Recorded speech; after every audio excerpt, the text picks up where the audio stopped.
તારીખ 2/9/1992 પૂજ્યભાઈ શ્રી શશીભાઈ દ્વારા ગ્વાલિયરમાં થયેલ તત્વચર્ચા સળંગ નંબર 13।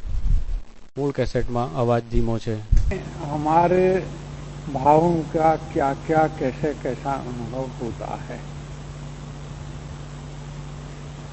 अनुभव करना, वेदन करना,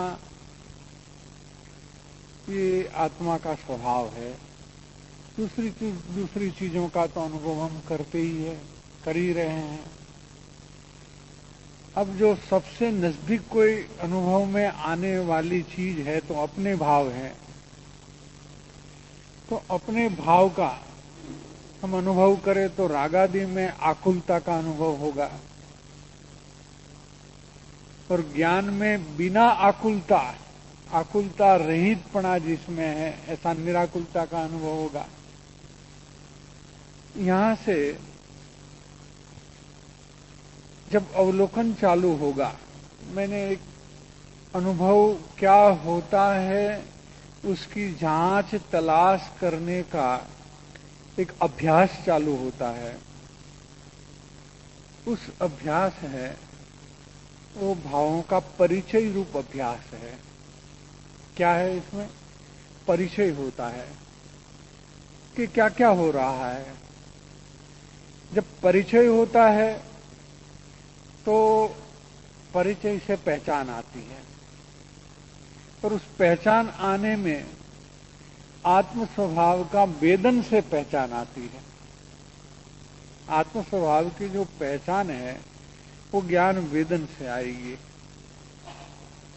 जब ज्ञान वेदन से पहचान आएगी तो आत्मा जिसकी महिमा अनंत है, और जितनी अनंत है उतनी महिमा आने लगेगी, उसमें आत्मरस पैदा होगा। ये आत्मरस बढ़ता जाएगा। जैसे जैसे आत्मरस बढ़ता जाएगा, आत्मा स्वभाव से निर्विकल्प होने से इतना रस बढ़ेगा, इतना रस बढ़ेगा कि जो विकल्प है वो एक समय पर उत्पन्न होना बंद हो जाएगा। तो जो विकल्प का आकुलता रूप अनुभव चालू था वो बंद हो गया। उसी वक्त ज्ञान में जो ज्ञान वेदन है उसका उभर के वेदन आता है, उसको हम स्वसंवेदन कहते हैं। वो उभर के वेदन आता है और उसके साथ शांति, आनंद आदि अनेक गुणों का परिणमन प्रकट होकर के अनुभव में आता है। तो ये जो वेदन है, ये संवेदन है और स्वानुभूति है, वो एक ही चीज है। लेकिन बिना पहचान, कल रात्रि को जो चर्चा चली थी कि कुछ पर्याय ऐसी हैं कि उसकी पूर्व पर्याय की शर्त होती है, उसमें हुए बिना वो आगे की चीज नहीं होती। जैसे सम्यक दर्शन बिना चारित्र नहीं होता मुनि दशा में, ऐसे पहचान बिना अनुभव नहीं होता। तो ये पहचान की जो परिस्थिति है वो प्रैक्टिस का विषय बनता है। परिचय करने की एक प्रैक्टिस चालू होती है। तो जो उसमें परिणमन है वो प्रैक्टिकली एजुकेट होता है। क्या? जो हम पढ़ के अभ्यास करते हैं, सुन के अभ्यास करते हैं, अभी एक दूसरी किस्म का ये अभ्यास हो गया। ऐसा अभ्यास होने से ये अनुभव का मौका आता है, अवसर आता है।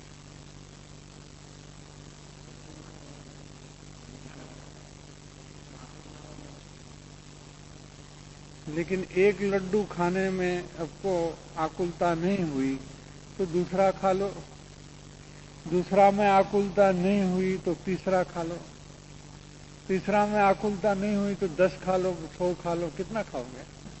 आकुलता होगी कि नहीं होगी? हाँ, अगर लड्डू खाने में आकुलता नहीं होती है तो कितने भी खाओ, आकुलता होनी ही नहीं चाहिए। हैं?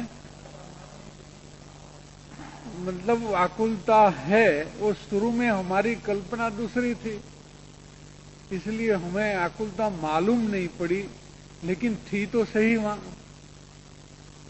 नहीं थी ऐसी बात नहीं थी, आकुलता थी लेकिन मालूम नहीं पड़ी थी। जैसे 5 साल का बच्चा होता है, वो अपने माँ के साथ या उसके भाई के साथ या पिता के साथ बाजार जाता है खरीद करने को लिए, मार्केटिंग करते हैं, और सब्जी लिया, 2-3 किलो वजन हुआ, वो लोग मैं उठाऊंगा। बोले कि तू कैसे उठाएगा, तू थक जाएगा। तो नहीं, मैं नहीं थकने वाला। लेकिन वो 3 किलो वजन 5 साल का बच्चा थोड़ी देर उठाएगा, फिर कहेगा कि आप ले लो। क्यों?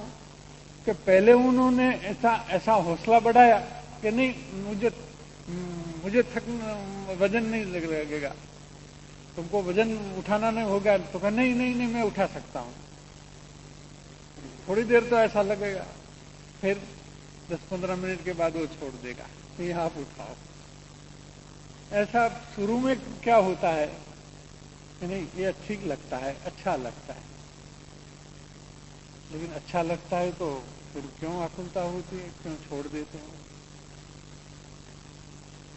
तो ऐसी कल्पना वश हम ठीक मान लेते हैं, अठीक मान लेते हैं। ये वास्तविक ज्ञान नहीं है। सच्चा ज्ञान इसको कहते हैं कि जैसा पदार्थ है, जैसी जो चीज है, वैसा ही उसका ज्ञान होवे, वही सच्चा ज्ञान है। तो एक ऐसा अभ्यास चालू कर देना चाहिए कि जैसा पदार्थ है ऐसा ही हमको जानना है, हमें कोई अच्छे बुरे की कल्पना नहीं करनी है। ऐसा एक अभ्यास चालू रखना चाहिए।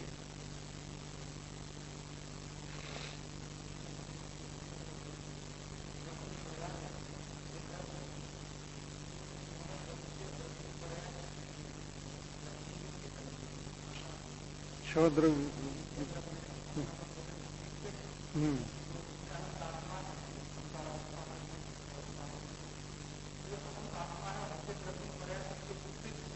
अपने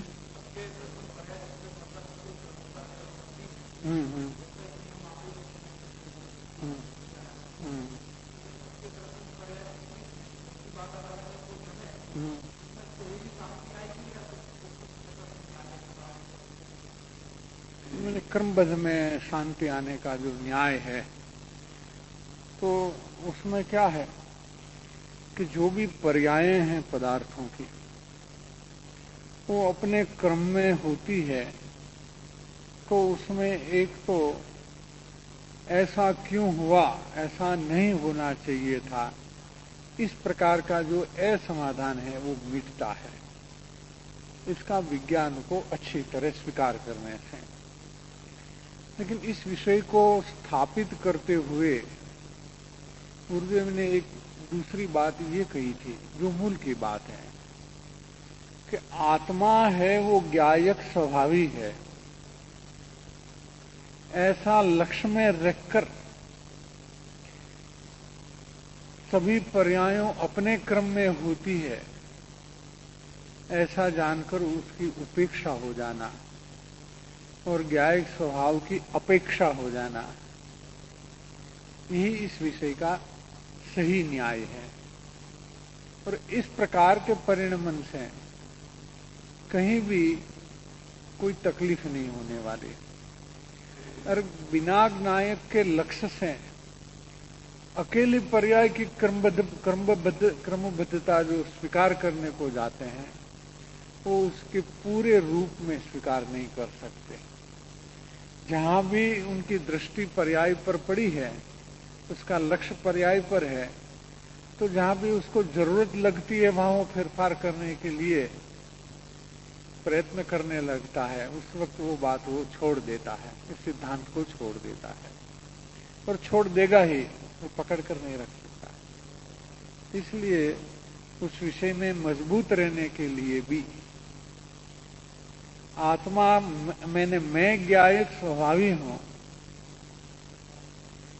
ये बात मूल में पकड़ के रखनी है। उसकी मुख्यता में पर्याय की क्रमबद्धता सहज स्वभाव रूप महसूस होगी और कहीं भी अशांति नहीं होगी। वैसे उसमें दो तरह के न्याय सम्मिलित है। पर्यायार्थिक नय के न्याय में सभी पर्यायों की क्रमबद्धता का न्याय है, और मैं ज्ञायक स्वभावी हूं, उसमें द्रव्यार्थिक नय का न्याय है। दोनों प्रकार के न्याय जो है वो समझ में तो एक साथ रह सकते हैं, लेकिन उपयोग में उसका क्रम पड़ता है, क्योंकि दो है इसलिए। तो इस विषय में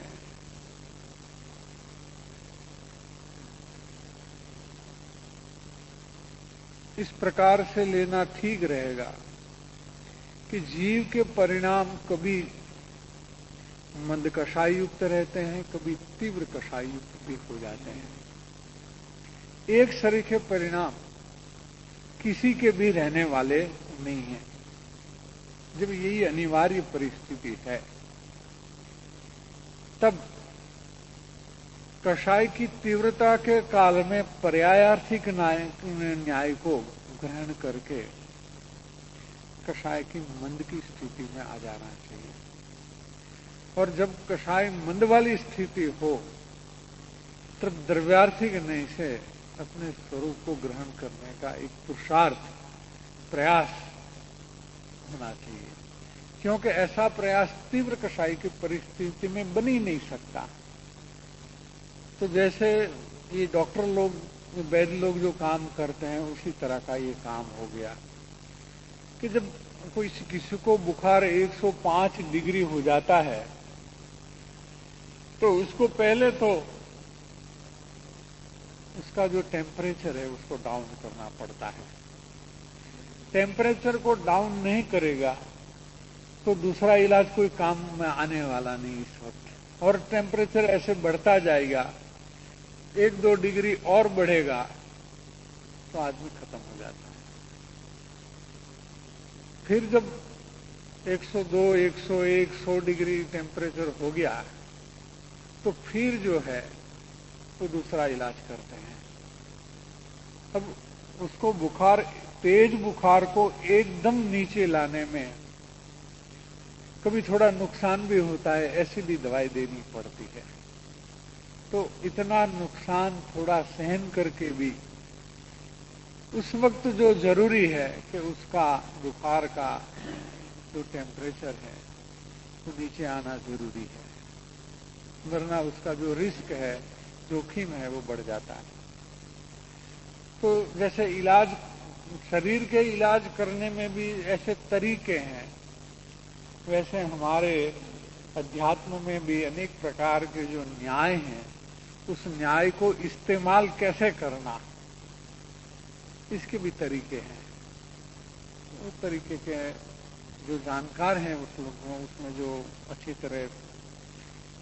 तरह समझते हैं कि कब क्या न्याय का कैसा प्रयोग करना, कब किस न्याय का कैसा प्रयोग करना, ये बात जो इस विषय की जानकारी जिसको होती है वो अच्छी तरह समझ। अपना दूसरा तो काम करता ही है, निकम्मा तो कभी रहता नहीं, बिना परिणाम बिना का तो रहने वाला नहीं है। तो जब ये अपना सही काम नहीं करता है तो दूसरा काम में लगा रहेगा। जहां इसको आवश्यकता लगी है वही काम करेगा। जीव कौन सा काम पहला करता है? जिसकी आवश्यकता लगती है। एक दुकानदार पर, उसके काउंटर पर 10 ग्राहक आ जाते हैं एक साथ, भीड़ जमती है, तो किसके साथ बात करेगा? 10 के साथ तो बात कर ही नहीं सकता। क्रम से किसी एक के साथ बात की जाती है, किसके साथ बात करेगा? हाँ? जो लेने वाला दिखे, जो ज्यादा माल लेने वाला दिखे, उससे बात करेगा। तो ये तो जीव का स्वभाव है, जहां भी उसको लाभ होता है उसको वो प्रायोरिटी देता है।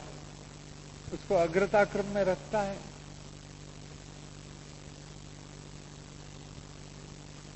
बहुत स्वाभाविक है ये बात।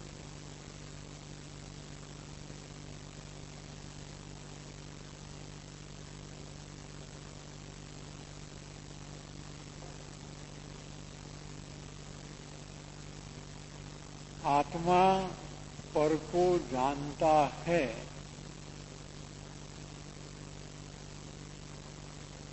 ये बात आत्मा के स्वपर प्रकाशक स्वभाव से प्रसिद्ध है। क्या? आत्मा का जो स्वपर प्रकाशक स्वभाव है, इससे आत्मा का पर प्रकाशन नहीं हो, ये बात ही मानने लायक तो नहीं है। हाँ, उतनी बात अवश्य है कि आत्मा पर का वेदक नहीं है, पर को भोग सकता नहीं है, पर का अनुभव कर सकता नहीं है। वेदन करना, अनुभव करना और भोगना, ये तीनों एक अर्थ है। तो ऐसा कोई स्वभाव नहीं है आत्मा में। लेकिन पर को जाने नहीं तो भेद ज्ञान किससे करेगा? जो भेद ज्ञान से संवर होता है, जो भेद ज्ञान से धर्म होता है, स्वानुभव होता है, तो बिना भेद ज्ञान तो किसी को स्वानुभव होने वाला ही नहीं। अगर पर को नहीं जाने तो पर से भिन्न हो, ये बात आएगी कहां से? पर को स्वयं रूप में जानना, यही अज्ञान है, यही मिथ्यात्व है। लेकिन पर को पर रूप में जानना, ये तो सही ज्ञान है, ये तो सम्यक ज्ञान का विषय ही ऐसा होता है। इसलिए पर को नहीं जानता है, ये बात नहीं है। फिर भी ऐसे शास्त्र वचन आ सकते हैं कि आत्मा पर को नहीं जानता, ऐसा भी शास्त्र वचन हो सकता है जी।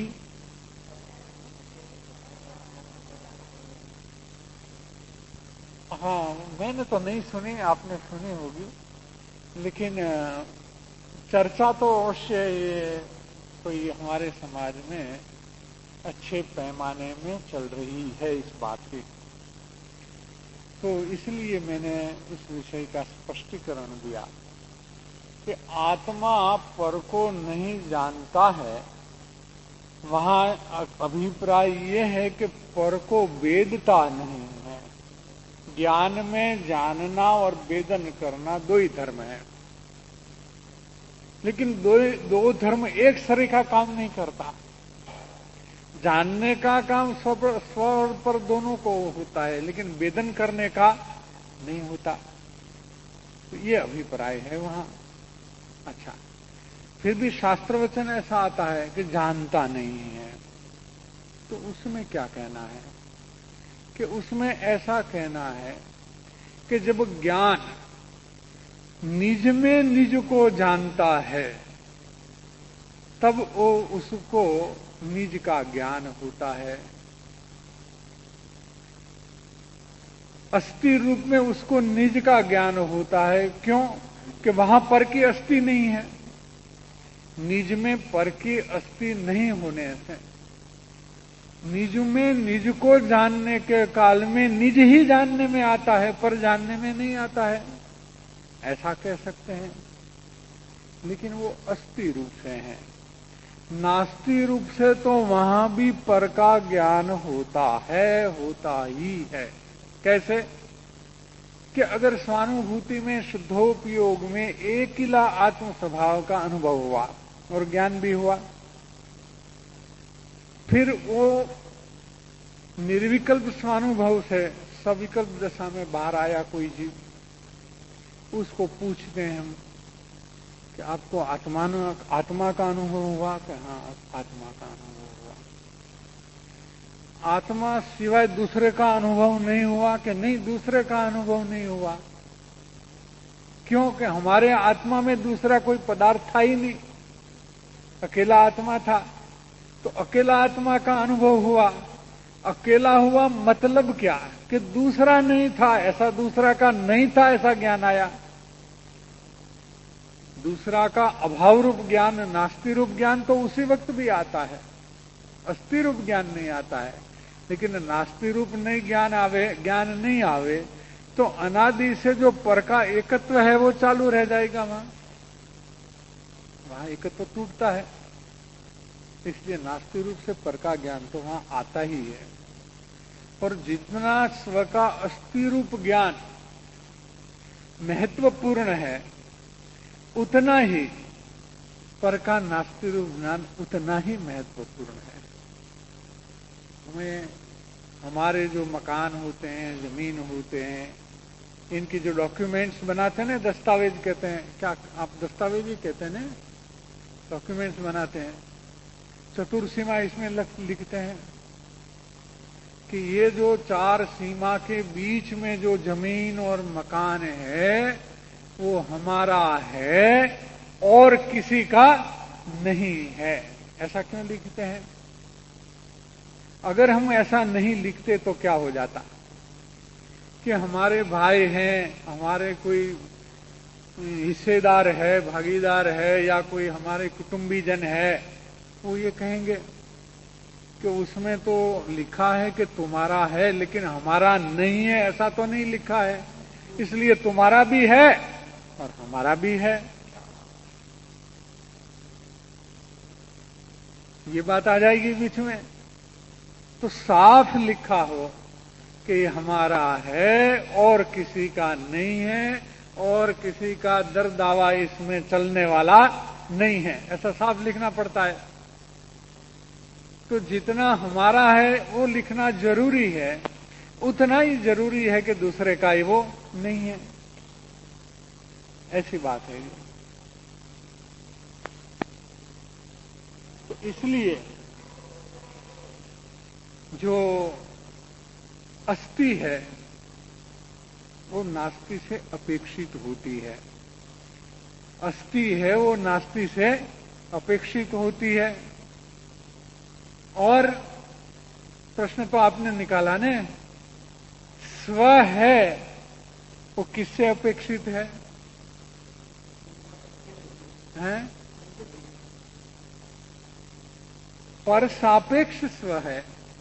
अगर आप पर है मेरे लिए तो मैं मेरे लिए स्व हूं। अगर आप पर नहीं है तो मुझे मेरे लिए स्व कहने की भी कोई आवश्यकता नहीं है।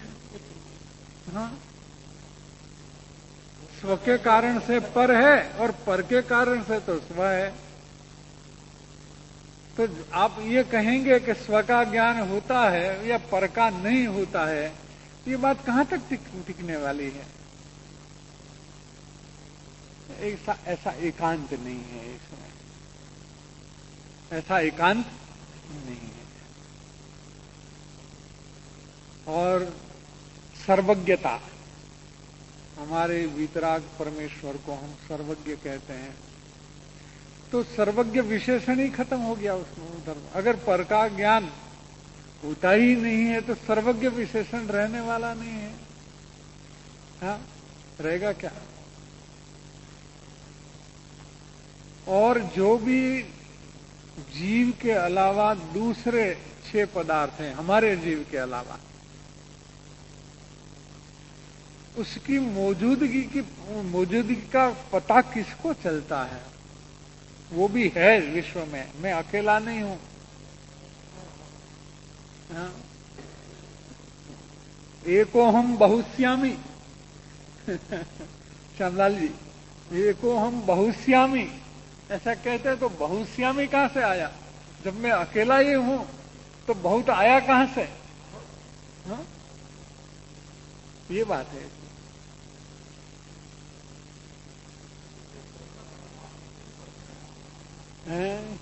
हाँ हाँ, पड़ी है। प्रमेयत्व है, ज्ञेयत्व है, वो कहां जाएगा?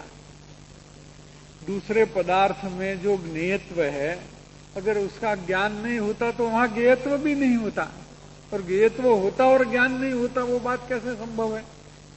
प्रमेयत्व है तो प्रमाण से तो प्रमेयत्व है, बिना प्रमाण ज्ञान प्रमेयत्व कहां से होगा?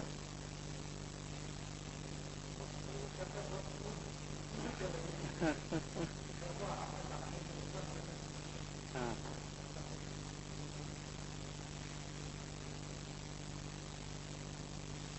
को पर रूप में जानना, इससे कोई दोष नहीं आता। राग को राग रूप में जानना, इससे कोई दोष नहीं होता। और जो जानने की शक्ति है स्वपर प्रकाशक, वो निश्चय है। वहां एक आर्ग्यूमेंट है, आप नहीं दे रहे हैं, मैं दे दूं आपकी ओर से, कि पर को जानना वो व्यवहार कथन है क्या? पर को जानना वो व्यवहार वचन है? और व्यवहार है सो झूठा है, वास्तव में ऐसा नहीं है। इसलिए आत्मा पर को वास्तव में नहीं जानता। ये दलील है इसमें, है कि नहीं है? हैं? हाँ, तो व्यवहार, हर व्यवहार ऐसे झूठे नहीं है।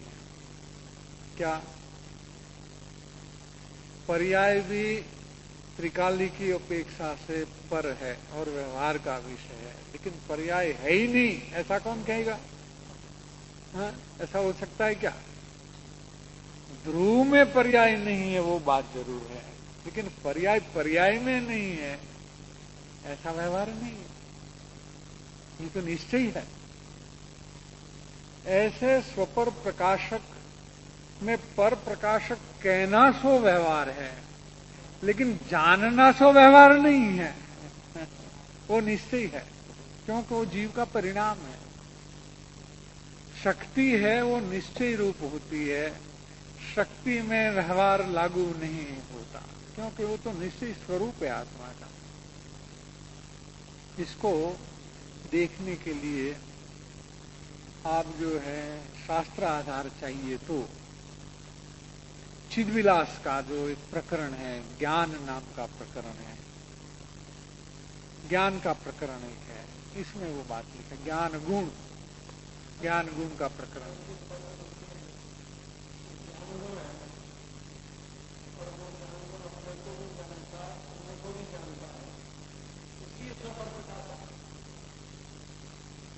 है। हाँ, है ना, है। वो नियम सार में लिया है। नियम सार 159, 60, 61 जो गाथाएं चली है, शुद्ध उपयोग अधिकार का प्रारंभ किया है, वहां वो बात लिया है। वहां तो तर्क उठाया है कि आत्मा पर को नहीं जानता है, स्व को ही जानता है, क्योंकि निर्विकल्प शुद्धोपयोग में कोई पर का ज्ञान होता नहीं, अकेला आत्मा का ज्ञान होता है। तो आचार्य महाराज ने उसके सामने कहा कि नहीं, वहां भी स्वप्र प्रकाशक है। कैसे? कि ज्ञान ज्ञान को भी जानता है और ज्ञान आनंद को भी जानता है, और आनंद पर है वहां। लेकिन स्वपर प्रकाशकपणा को स्थापित किया वहां, उड़ाया नहीं है।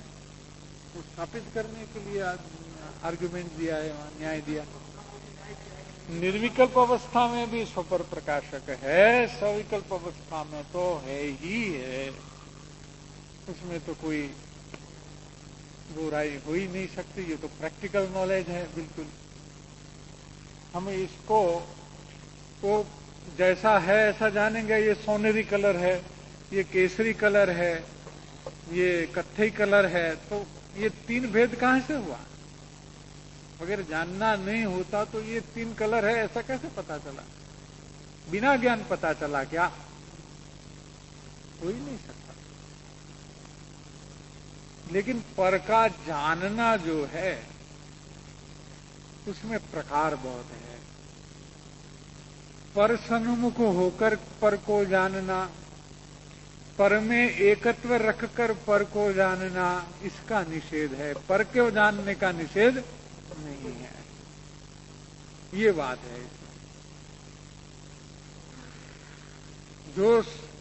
जो सर्वज्ञ वितराग है, निरवशेष अंतर्मुख होकर के शुक्ल ध्यान में 13वें गुण स्थान में जिसके ज्ञान में लोकालोक झलकते हैं, 3 काल 3 लोग झलकते हैं, इससे तो सर्वज्ञ बोले जाते हैं। तो उसी वक्त क्या है कि वो जानना सही है, पर सन्मुख भी नहीं होता, पर में एकत्व भी नहीं होता, और जानना होता है।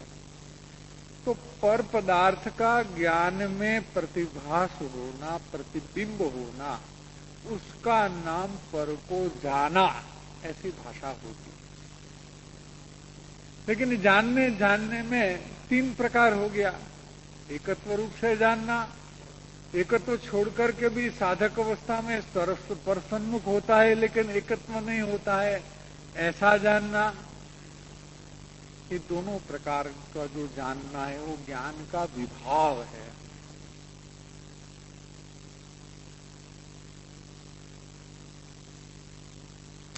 निषेध होता है, स्वभाव का निषेध कभी नहीं होता। जानना का निषेध नहीं है। किस तरह से जानते हैं, वैभाविक प्रकार से जानते हैं तो उसका निषेध है, स्वाभाविक प्रकार से जानते हैं तो उसका निषेध नहीं है। ये बात है इसमें। यानी बहुत सी बातें हैं इसमें।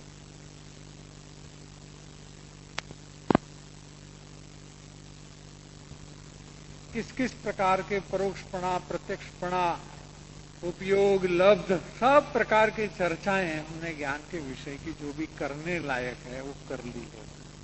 उसमें वो भी चर्चा की है कि ज्ञान पर को नहीं जानता है, ऐसा एक शास्त्र वचन है, ऐसा भी एक शास्त्र वचन है जिसमें से कितने न्याय निकलते हैं, और स्वपर प्रकाशकपणा इससे निषेध नहीं हुआ है, निषेध नहीं होता है, वो भी न्याय यहां से निकलता है। ये भी बात उसने लिया है, चर्चा किया है इस प्रकरण में। जो गुजराती जानते हों ले जाने, हीरालाल लक्ष्मण तत्वानुशीलन करके हैं, और भी इसमें और 7 प्रकरण है, 8 प्रकरण की छोटी सी किताब है।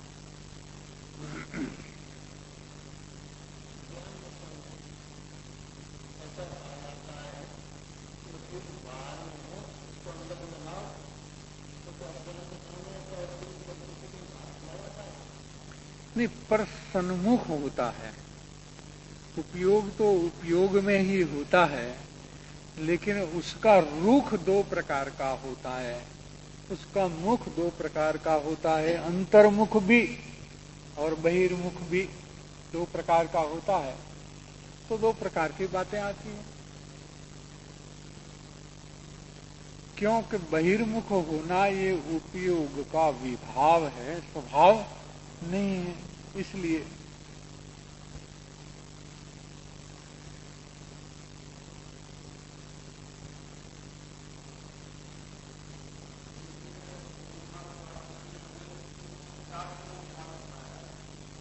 नहीं, अभी आया नहीं, आज ही आया, कल आया था, कल आया था। 4थे 5वें गुणस्थान में उपचार लिया है, क्योंकि राजमार्ग जो है वो मुनि दशा है। क्या मार्ग, जिसको हम मार्ग कहते हैं, जिन मार्ग कहते हैं, वैसे तो जिन मार्ग है वो आत्मा के अरूपी, आत्मा के अरूपी परिणाम है। क्या अमूर्त तत्व का ये अमूर्त परिणाम है। फिर भी अगर आपको मूर्तिमंत जिन मार्ग देखना हो, देखना चाहते हो, तो मुनिराज का दर्शन कर लो।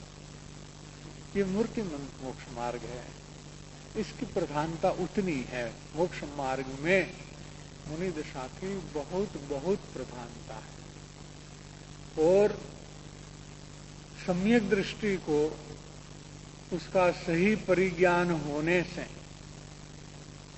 उनको इस दशा की बहुत बहुत भावना रहती है। क्यों? क्या हर क्षण में वो डूब जाते हैं अपने स्वरूप में। ऐसी कोई बिना विकल्प, बिना सोचे सहज रूप से क्षण क्षण में निर्विकल्प हो जाते हैं और अपने आनंद और शांति का अनुभव करते हैं। इससे सम्यक दृष्टि तो सदन निवासी फिर भी है, आता है पद में, हाँ, फिर भी वो वनवासी की भावना करते हैं। यही बात, हाँ हाँ, ऐसा करके आते हैं। तो ये बहुत इसकी महिमा करने के लिए कह देते हैं कि ये चौथे पांचवें गुणस्थान में उपचार से मोक्ष मार्ग है, ऐसा कह देते हैं। महिमा करने का विषय है। ऐसे हैं शास्त्र में बहुत प्रकार के कथन आते हैं। जैसे सम्यक दृष्टि को ये कहेंगे अमृतचंद्र आचार्य देव के सही मुक्त एवं, क्या ये तो मुक्त है। यहां मोक्ष मार्ग भी उपचार से कहा और यहां तो मुक्ति बोल दिया, क्या समझे? अच्छा, सम्यक दर्शन को अविरत सम्यक दृष्टि कहेंगे। तो सम्यक दृष्टि जिसको एक समय की पर्याय में अनंत गुण की यथासंभव शुद्धि प्रकट हुई है, अनंत गुण की सर्वगुणांश तो सम्यक्त्व है, ऐसा होने पर भी उसको विशेषण अवगुणवाचक क्यों? अविरत सम्यक दृष्टि ऐसा विशेषण क्यों? सब विचार करने लायक चीज होती है। आप कम से कम कोई एक गुणवाचक विशेषण लगा देते तो हमको बुरा नहीं लगता, लेकिन सम्यक दृष्टि होने पर भी इसका विशेषण को अवगुणवाचक विशेषण क्यों लगाते हैं? और ये 14 गुणस्थान में अनादि अनंत ये नाम है इसका। गुणस्थान के नाम कभी नहीं बदलते। जो आगम में गुणस्थान के नाम है वो हमेशा हमेशा वही रहते हैं, कभी नहीं बदलते वो। जैसे पंच परमेष्टि मंत्र में नाम बदलते क्या? कि अरियंता नमो अरियंताणम के नमो महावीरम, ऐसा नहीं आएगा, अरियंताणम ही आएगा पंच परमेष्टि।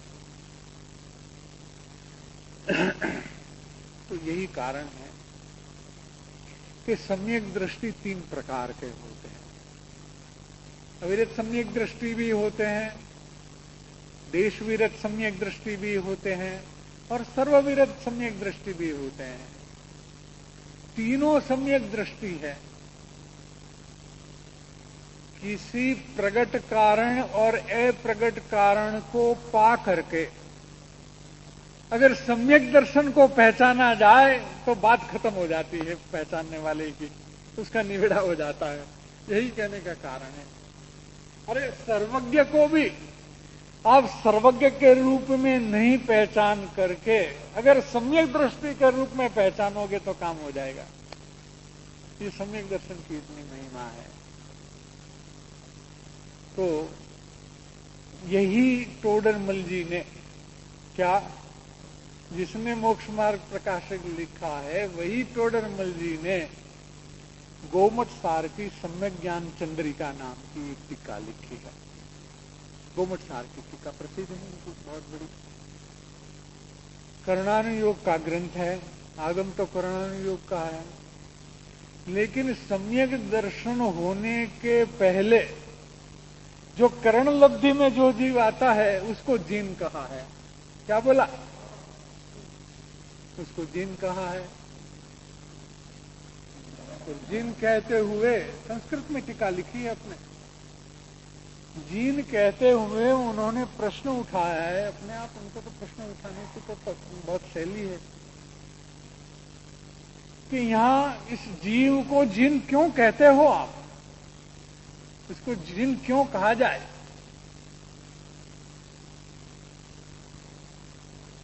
तो उत्तर दिया है, अपने आप समाधान किया है इस प्रश्न का कि जीनत्व प्राप्त हुआ है, इसलिए हम उसको जीन कहते हैं। क्या बोला? करण लब्धि के परिणाम में सम्यक दर्शन बाद में होने वाला है, लेकिन करण लब्धि के काल में आत्माभिमुख परिणाम हो करके जिसने सम्यक प्रकार से विषय कषाया विभाव पर विजय प्राप्त किया है, उसको जिनत्व की प्राप्ति होने से उसको हम जीन कहते हैं। सब देखिए कैसी कैसी बातें हैं। वही मोक्ष मार्ग प्रकाशक वाले ही टोडरमल जी है वो। कब क्या कहाँ क्या क्या कहते हैं देखिए आप। तो ऐसी बातें हैं। वाद विवाद में जिसको उलझना है, इसलिए कोई चारा नहीं है, कोई रास्ता नहीं है।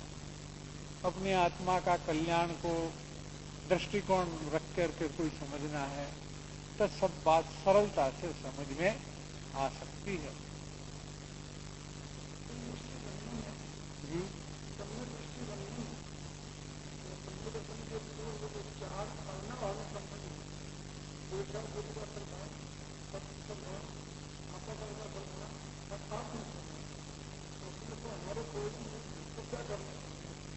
हमको तो चारों करना चाहिए, लेकिन मूल में आत्म श्रद्धा है, उसमें तीनों गर्भित है।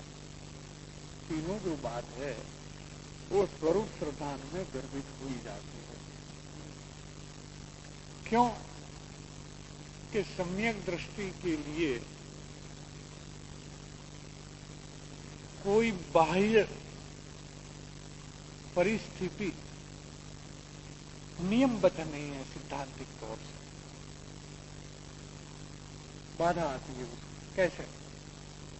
एक तिरियन से उसको सम्यक दर्शन होता है, वो देवगुरु शास्त्र का सिद्धांत कहां करने को जाता है, बताइए, बाधा आ जाएगी ना? वो नव तत्व का सिद्धांत कहां करने को जाएगा, बाधा आ जाएगी। इसलिए वो बाह्य परिणाम है, तो स्वरूप श्रद्धान रूप अंतरंग परिणाम में गर्भित है, वहां भी उनको सभी है ऐसा मानना पड़ता है।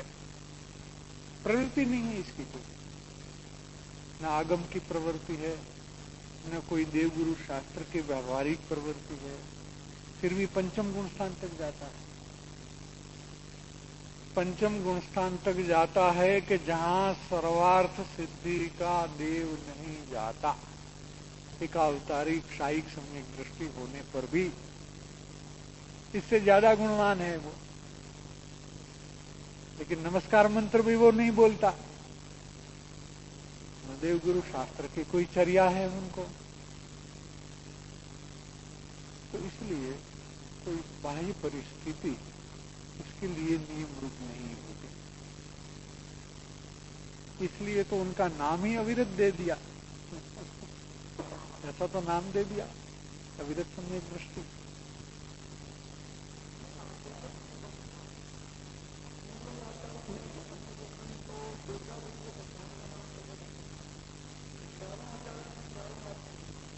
ऐसा है कि ये मनुष्य अपेक्षित बात है। जो जीव मनुष्य पर्याय में है, मनुष्य में बहुत से दर्शन है, बहुत से मत है। जैन दर्शन के अलावा भी एक मनुष्य गति ऐसी है कि जिसमें विभिन्न प्रकार के अभिप्राय गृहीत मिथ्यात्व के पाए जाते हैं। तो बात तो कुछ सीमा में, मर्यादा में होनी चाहिए। इसलिए ये मनुष्य के लिए बात ठीक है। नारकी में कहा जाएगा देवगुरु शास्त्र लेने के लिए? जैसे पशु को योग नहीं है, वैसे नारकी को योग नहीं है। सातवें नारकी में कहा देवगुरु शास्त्र की चर्या है, वहां कहाँ आगम है? फिर भी वहां सम्यक दर्शन होता है। तो ये बात जो है वो मनुष्य के लिए और हम मुमुक्षुओं के लिए मर्यादित है। मुमुक्षुओं को व्यवस्थित रूप से अगर पद्धति को ग्रहण नहीं करेंगे उसको बहुत से अन्य मत है, विद्यमान है, प्रवर्तित है। कब गृहीत मिथ्यात्व में कैसे चला जाएगा पता नहीं लगेगा उनको अपने आप को। ये बात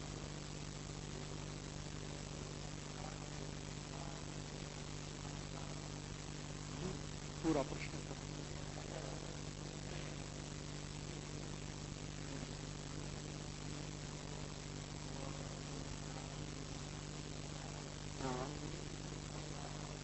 हाँ, पूर्व संस्कार बिना नहीं हो सकता।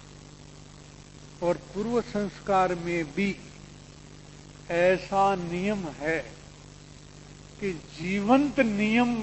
जीवंत मूर्ति का उपदेश पाए बिना संस्कार नहीं मिलता। चाहे वो सजीवन मूर्ति सर्वज्ञ देव हो, चाहे कोई निर्ग्रंथ भावलिंगी मुनिराज हो, चाहे कोई सत्पुरुष शून्य दृष्टि हो, बिना इसके योग और उपदेश किसी को संस्कार मिलता नहीं, होता नहीं। जैसे ज्योत से ज्योत जलती है, वैसे ज्ञान से ज्ञान की निमित्त नैमित्तिक उत्पत्ति है। जड़ से कभी निमित्त नैमित्तिक उत्पत्ति नहीं होती। जैसे किसी को बिना गुरु शास्त्र से ज्ञान होता है, लेकिन वो संस्कारित होता है तो, वरना नहीं। प्रतिमा जी से ज्ञान होता है लेकिन संस्कारित होता है तो। ऐसे नारकी को वेदना से ज्ञान होता है लेकिन संस्कारित होता है तो। पूर्व संस्कार नहीं होता तो ये ज्ञान संभव नहीं। और ये पूर्व संस्कार बिना सजीवन मूर्ति कभी मिलता नहीं, कभी होता नहीं। ये एक वस्तु स्थिति है। इसमें रायचंद जी ने ये बात लिखी है कि पावे नहीं गुरु गम बिना, यही अनादि स्थित। किसी को सम्यक ज्ञानी का प्रत्यक्ष योग उपदेश नहीं मिला हो और किसी को सम्यक ज्ञान की प्राप्ति हुई हो, ऐसा 3 काल में बनने वाला नहीं। ये अनादि परिस्थिति, निमित्त नैमित्तिक संबंध, ये भी एक पारिणामिक भाव रूप से विश्व में है। ऐसी बात है।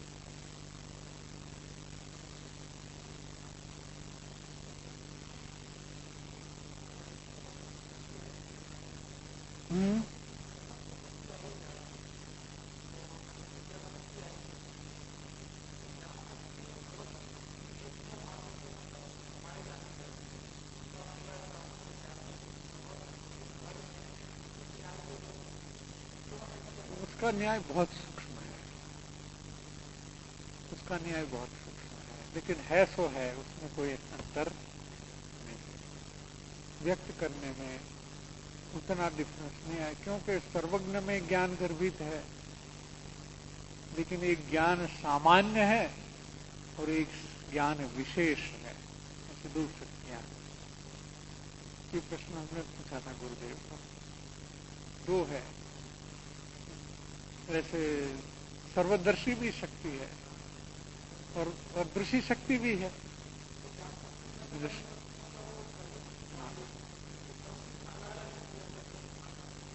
नहीं, शक्तियां अलग अलग है। एक शक्ति को, सभी शक्ति को, प्रत्येक शक्ति को अनंत गुण का रूप है।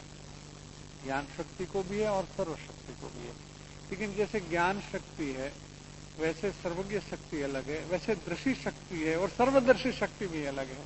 2 अलग अलग है। ऐसे ही कि आत्मा में ज्ञान है और निर्मलता होने से उसमें प्रतिबिंब आता है पर पदार्थ का, जिसको हम पर को जानना कहते हैं, लेकिन स्वच्छत्व शक्ति अलग है। और स्वसंवेदन के लिए प्रकाश शक्ति अलग है। लेकिन एक ज्ञान में सभी पाया जाएगा, लेकिन शक्तियां सब अलग अलग। ऐसा बहुत सूक्ष्म विषय है।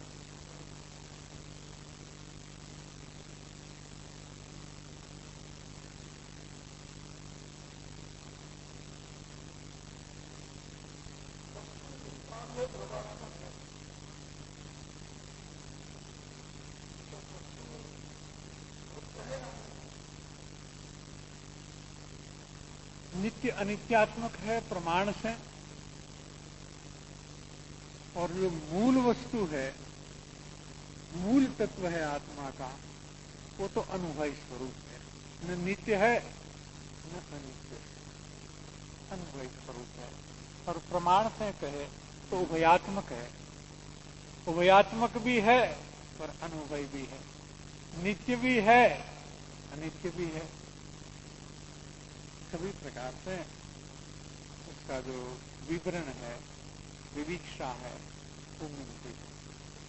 प्रमाण की विवीक्षा में उभयात्मक है, नित्य अनित्यात्मक है, भेद अभेदात्मक है, द्रव्य पर्यायात्मक है।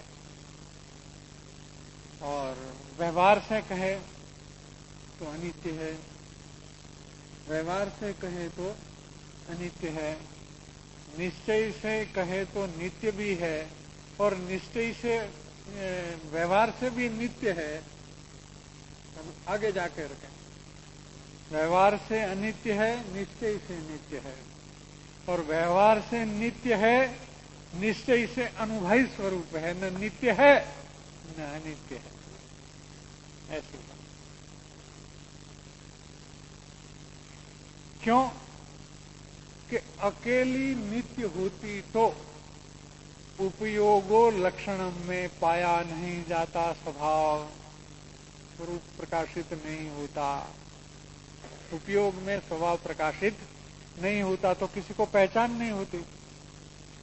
अगर उपयोगात्मक अनित्य होती तो ध्रुव में नहीं मिलता, वो त्रिकाली में नहीं मिलता। इसलिए न केवल नित्य रूप है न केवल अनित्य रूप है, इसलिए अनुभवी स्वरूप है। ऐसी बात, ये बात लिया है पंचाध्यायी।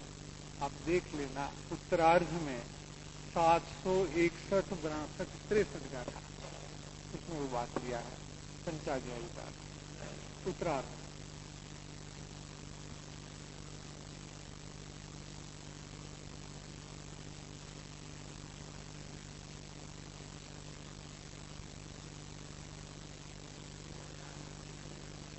क्षण की चर्चा समय सार के परिशिष्ट में चली। हाँ, तो लक्ष्य है वो तो शुद्धात्मा है, अपना स्वभाव, और इसका लक्षण है वो ज्ञानोपयोग है। तो ज्ञान में लक्ष्य और लक्षण का विभाग क्यों किया? क्योंकि ये तो प्रसिद्ध को प्रसिद्ध करने के हेतु से कहा। जो प्रसिद्ध उपयोग है, इससे स्वभाव को प्रसिद्ध करने के हेतु से कहा। तो इसका मतलब ये हुआ कि इस उपयोग में स्वभाव प्रकाशित था। उपयोग तो अनित्य है और आत्मा का स्वभाव तो नित्य है। अगर केवल नित्य होता तो उपयोग में वो देखा नहीं जाता, पाया नहीं जाता, और केवल अनित्य होता तो उसका स्वरूप त्रिकाली रहता नहीं, क्षण में विनाश हो जाता। तो इसलिए न केवल वो नित्य है न केवल अनित्य है, इसलिए अनुभवी स्वरूप है। उसी को ही सामान्य कहते हैं। तो भयात्मक कहने से उसकी विशेषता हो जाती है, इसलिए उस वहां पंचाधिकार ने नित्य को व्यवहार में डाला है। अनित्य अंश को तो व्यवहार का है ही, लेकिन नित्य अंश को वहां व्यवहार बताया है, उसी कारण से बताया। यही कारण है उसको, वरना नित्य को कौन व्यवहार कहे। और समय सार में वो बात 26 कलश में लिया है, जो 143 गाथा के पास में है, जो 26 कलश, उसमें मैं एक भी नहीं, मैं अनेक भी नहीं, मैं शुद्ध भी नहीं, मैं अशुद्ध भी नहीं, मैं भेद रूप भी नहीं, मैं अभेद रूप भी नहीं, मैं नित्य भी नहीं, मैं अनित्य भी नहीं। सब आया कि नहीं आया कलश? समय सार में वो बात आई है। 26 कलश लिए हैं चंद्रचंद्राचार्य देव ने, इसी मुद्दे पर लिए हैं, खलु चिच्चिदेव, ऐसा करके 26 में ये लगा, मैं तो खलु चिच्चिदेव, मैं तो चित्त स्वरूप ही हूं, न भेद रूप हूं, न अभेद रूप हूं, न नित्य रूप हूं, न अनित्य रूप हूं, सब भेद लिया है।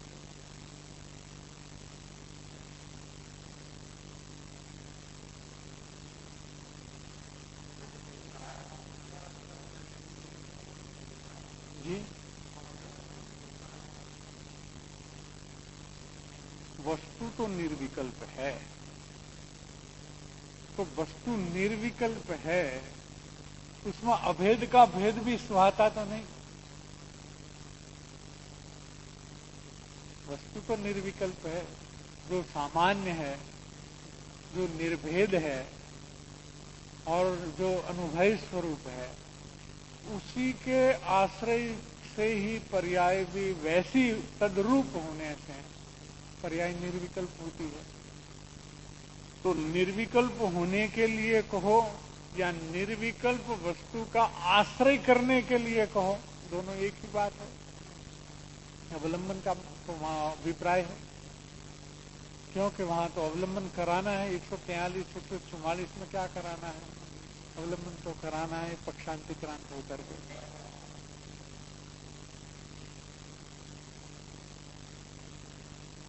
यही अमृतचंद्राचार्य 143 की टीका में पक्षांतिक्रांत होने वाले सम्यक दृष्टि को परमात्मा कहते हैं, आगम उसको अविरत सम्यक दृष्टि कहता है, और वही आगम के लिखने वाले आचार्य उसको परमात्मा भी कहते हैं। वहां परमात्मा शब्द का प्रयोग है।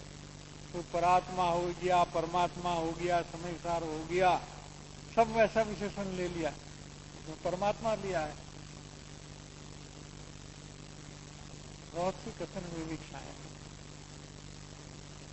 जहां महिमा कराना है तो बहुत ऊंचे दर्जे का महिमा कर दिया सम्यक दृष्टि का।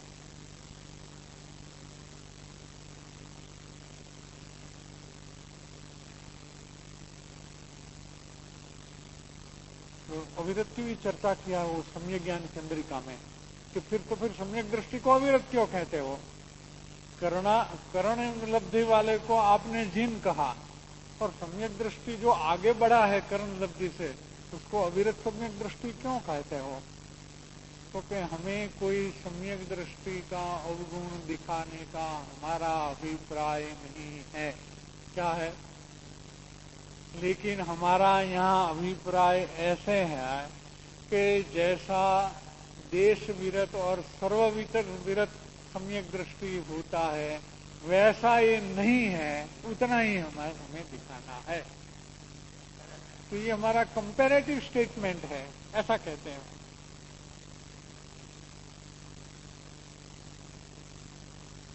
तो बहुत चर्चा की, तो छानबीन के सब बात को कहते हैं।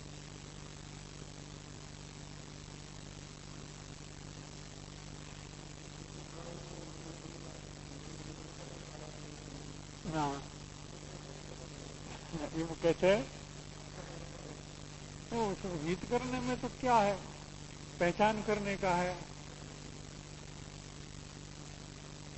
ये ट्रक चलाते हैं ना, बड़े बड़े ट्रेलर चलाते हैं, क्या ट्रक, क्या बड़े बड़े ट्रेलर चलाते, क्या वो पढ़े लिखा इंजीनियर है क्या? उसको कोई काइनेटिक एनर्जी का मैकेनिज्म समझ में आता है क्या? हाँ, पेट्रोल में से एनर्जी जो है वो गतिमान होती है, पहिए चलाता है। तो साइंस तो वो कहता है कि जो एनर्जी पेट्रोल में पड़ी है, वो एनर्जी को ट्रांसफर करके हम काइनेटिक एनर्जी में रख देते हैं, तो ये पहिया चलने लगता है। अब क्या, वो तो किराया लेता है तो अंगूठा डालता है। कैसे किराया लेता है? वाउचर पर 2000 रुपया का किराया लेगा ड्राइवर, साइन करने को नहीं आता। तो जैसे ये इतना बड़ा व्हीकल है, वो एक प्रैक्टिस से चला सकता है क्या? कौन सा ज्ञान है उसके पास? प्रैक्टिकल नॉलेज है। जिसने काइनेटिक एनर्जी का किताब लिखा हो न, वो कार नहीं चलाना जानता हो शायद और ये चलाने को जानता है। कोई पढ़े लिखे पे तो कोई सवाल नहीं है। ये तो अनुभव ज्ञान है, प्रैक्टिकल ज्ञान है। कितना भी पढ़ो, कितना भी सुनो, कितनी भी चर्चा करो, प्रैक्टिस तो करनी पड़ेगी। बिना प्रैक्टिस ये अनुभव होने वाला नहीं है।